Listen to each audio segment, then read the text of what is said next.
Good morning, good morning, good morning. Good morning to you. Good morning, good morning, good morning. Good morning to you. Good morning, good morning, good morning. Good morning to you. Good morning, good morning, good morning. Good morning to you. Good morning, good morning, good morning. Good morning to you. Good morning, good morning, good morning. Good morning to you. Good morning, good morning, good morning. Good morning to you. Good morning, good morning, good morning. Good morning to you. All right. Welcome, everyone. I hope that you are doing well. Hope that you are having a wonderful morning. I hope that you woke up with a positive mind, with a positive attitude, and ready to begin your new day. So I will not be before you long this morning. I'm going to be even shorter than I have been. Trying to keep these down to about 20 minutes. No more than that. So this morning, as we continue to talk about moving in mastery, I wanted to just talk to you briefly about affirmations. And I pulled out my little nifty travel dictionary. And I'm going to just read you the brief definition of affirm and affirmative. Affirm is a verb, which means it's an action. To assert or confirm. Affirmative, assenting, agreeing. So when we talk about positive affirmations, we're talking about positively confirming something that you agree with. Positively affirming something or positively confirming something or agreeing with something. All right? So when people say positive affirmations, sometimes people see that as some sort of spooky thing that you're just trying to conjure up something that's not true. A positive affirmation simply means that you agree with or you're confirming something about your life. So I found this really good statement on positive affirmations and repeating them that I want to share with you today. And then I'll share some of the affirmations that I share when I get up in the morning that I think about regularly. And then I'll share a little bit, if I have time, I'll share a little bit about the power of a positive affirming environment. Oftentimes we talk about the speech part, but we don't necessarily talk about the environment part. So if I have time, just remind me. If I'm not out of time, I'll share about that. As awkward as it can feel when you first start, positive self-talk is a wonderful way to cancel out any limiting beliefs that might be hanging around your mind.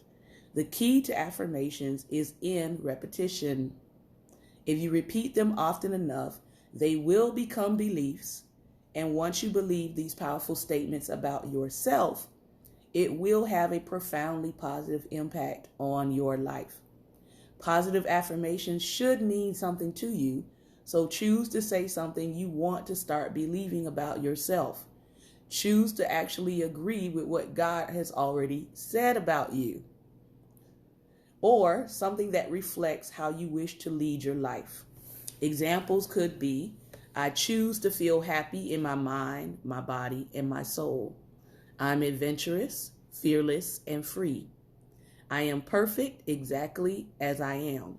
I forgive past mistakes, and I live in the present moment. I am beautiful, unique, interesting.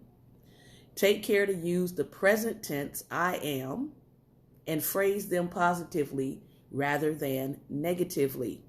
Using I am rather than interjecting the negative I am not. Once you have honed your personal affirmations, begin to say them aloud to yourself several times a day. You can even write them down and leave them where you will see them often, such as on your bedside table, your bathroom mirror. Your affirmations will soon become your reality as you begin to believe in them fully. Now, I tend to leave my affirmations up in my kitchen space because that's where I am quite a bit. So I have some affirmations that are not on the front side of my refrigerator, but I have them posted on the side because I'm in the kitchen quite a bit. And every time I go over there, I see them. I have some posted on my windowsill by the sink. So why? Because I'm over there frequently, whether I'm cooking or whether I'm grabbing something to drink or making a smoothie. So I know that that's a place that I'm going to visually look around all the time. So that's where I have placed some of my affirmations.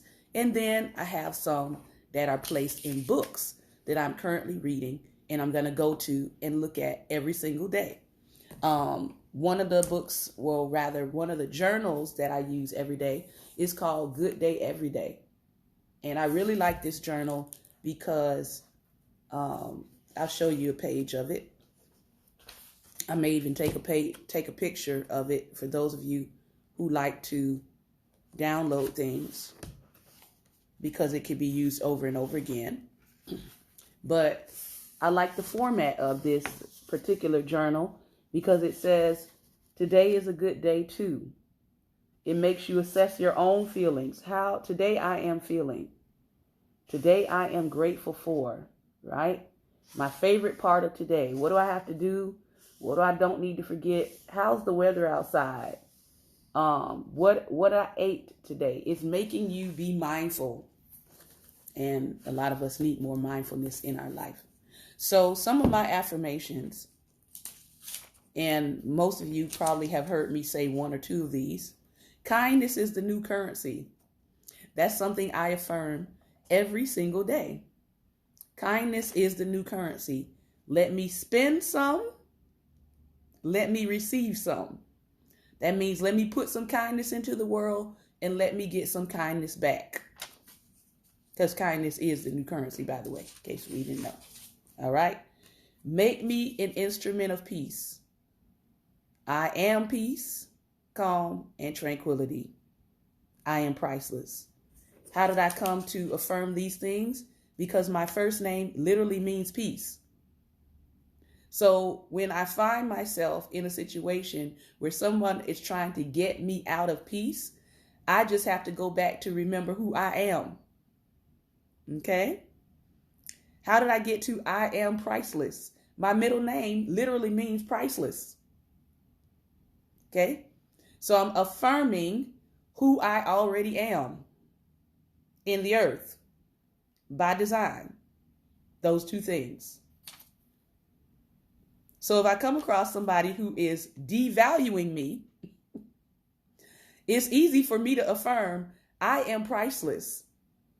Who I am, what I bring to the earth cannot be bought. So I don't need to feel cheapened and I don't need to be in a situation where people are devaluing me because my name literally means priceless. So what we're not going to do is we're not going to devalue me. All right? Here's another one. The Lord gave me this one in 2018 and I began to walk in it all of 2019. And I'm still declaring this because this was divinely given to me. He said, I'm going to need you to say this. And as you say this, you'll see more of it. And sure enough, he never lied. The goodness of God is coming to me today. Okay? The goodness of God is coming to me today. Notice the presentness of the message. The goodness of God is coming to me today.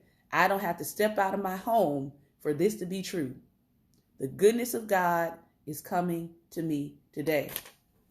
And then this is when I affirm about my safety. Father, Make me invisible to those who don't need to see me. I don't know about you all, but there are certain things that I need and want and desire the Lord to hide me from every day. Every day. Every day. So make me invisible to those who don't need to see me. I'm just telling you about my affirmations. Now, let me talk a little bit about the power of a positive, affirming environment.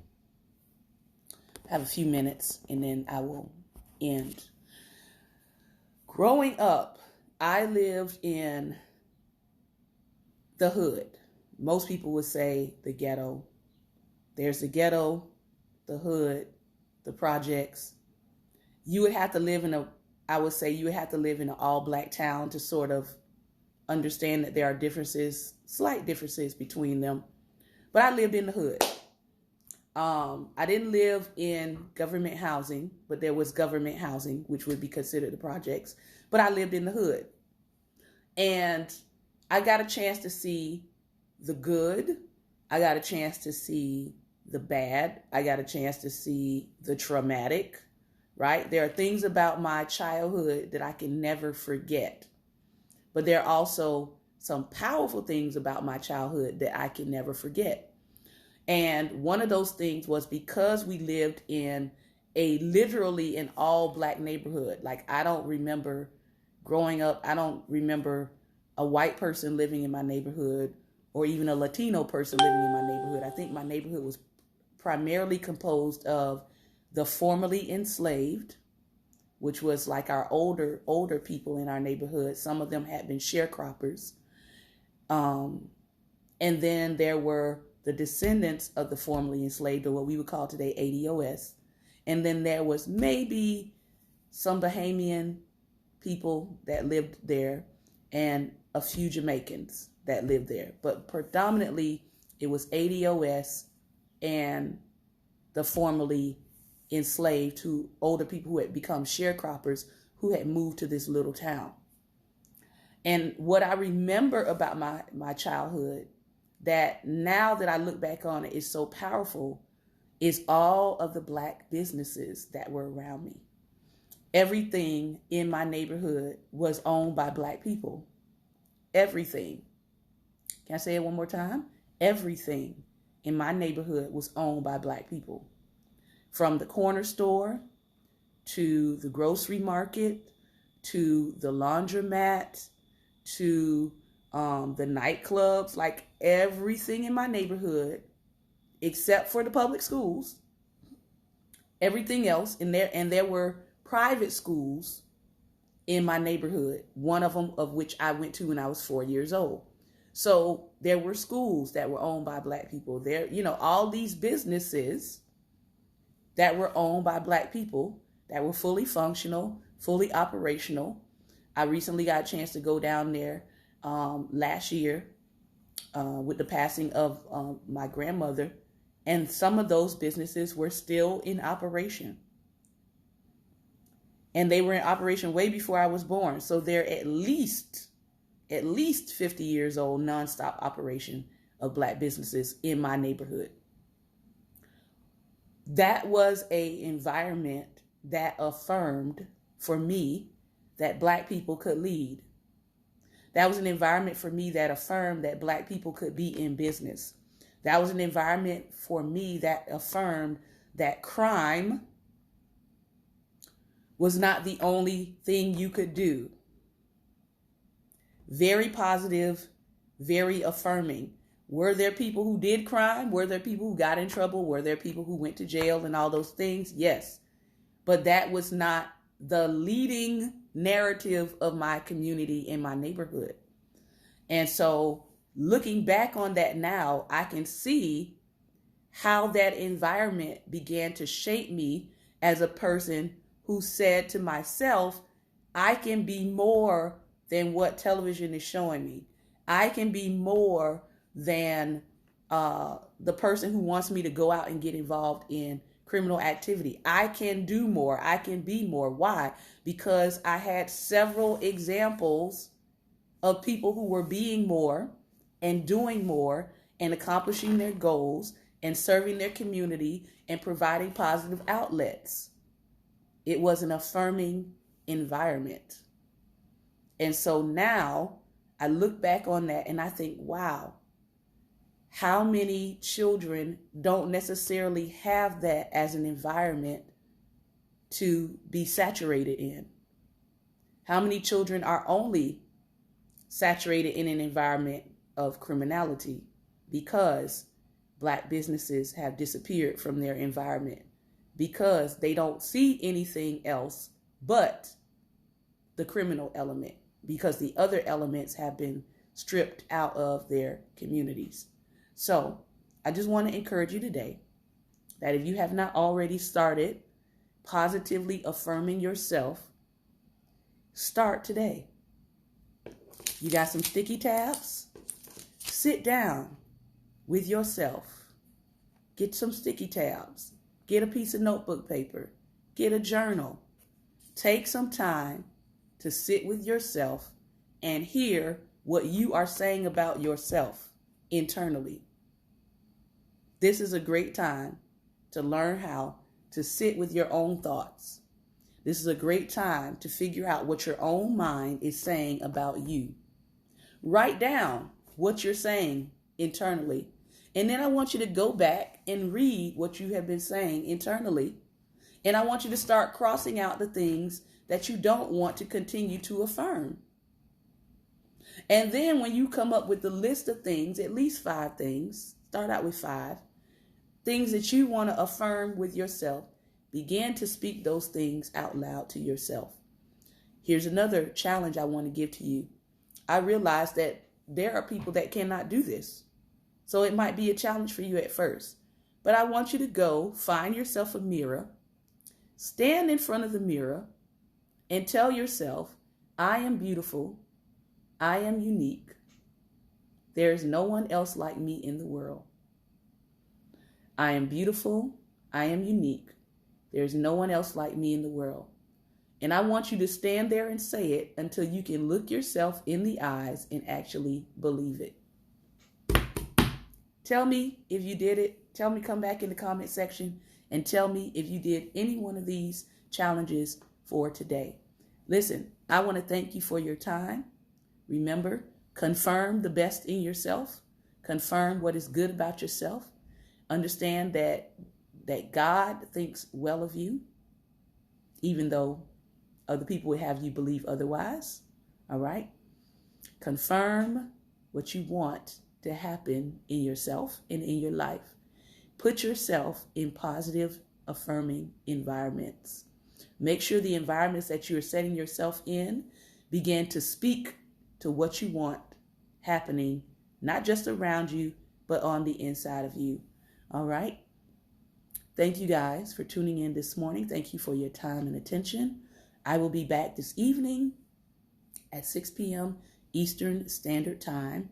I do have a new phone, so hopefully I'll be able to broadcast here and on Periscope like I regularly do. But we'll see. We'll see. All right. 6 p.m. Eastern Standard Time. If you don't see me come on this channel, you can go to pscp.tv/Life Nation. All right. Thank you all for your time and attention. Have a great day.